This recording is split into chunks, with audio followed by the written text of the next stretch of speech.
I am Pavel Zgaga, Professor of Philosophy of Education at the University of Ljubljana, Slovenia, and I am one of the partners on the UNIKE project. Our project is now coming to an end, and this is truly a sentimental moment. I have experienced many projects, and always again a sort of nostalgia appears at the end. I knew some of the partners in the project from before, and I met some just at the beginning. We have been a fantastic team, and I do hope that our cooperation will continue. Yet the crucial contribution to our dream team was made by 15 junior fellows, postdocs and PhD students, full of enthusiasm, research energy and willingness to work hard.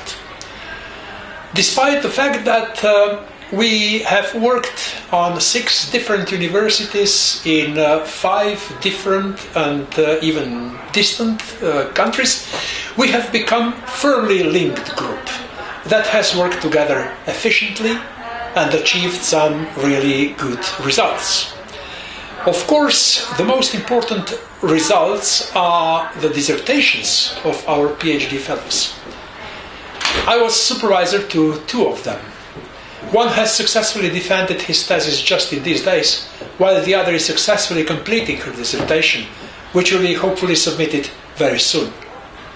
My supervision work differed from previous mainly in the fact that not only colleagues from my university were involved in the process.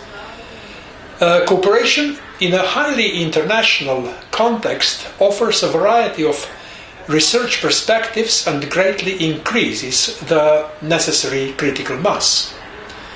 I am very glad of that experience. The UNIKE project has been an essential support also to my own research. The title Universities in the Knowledge Society is the title that challenges many and various associations, not so rarely associations related to bright present and future of universities.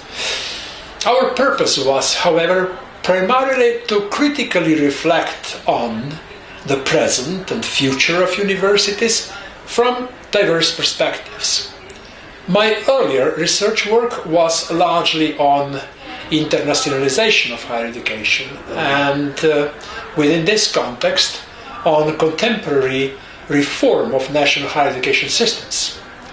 In doing so, I came to the conclusion, like many other authors, that the ongoing process of transformation of the higher education landscape are certainly not simple, straight or unproblematic.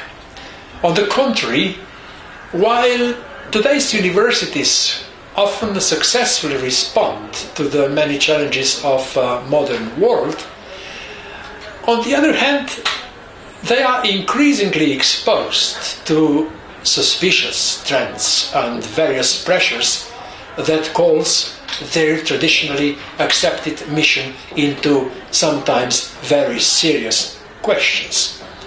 One of the aspects that I have studied in the past is the so-called policy travel, or more specifically, the transfer of higher education policies from, as I call it, policy centers to policy peripheries.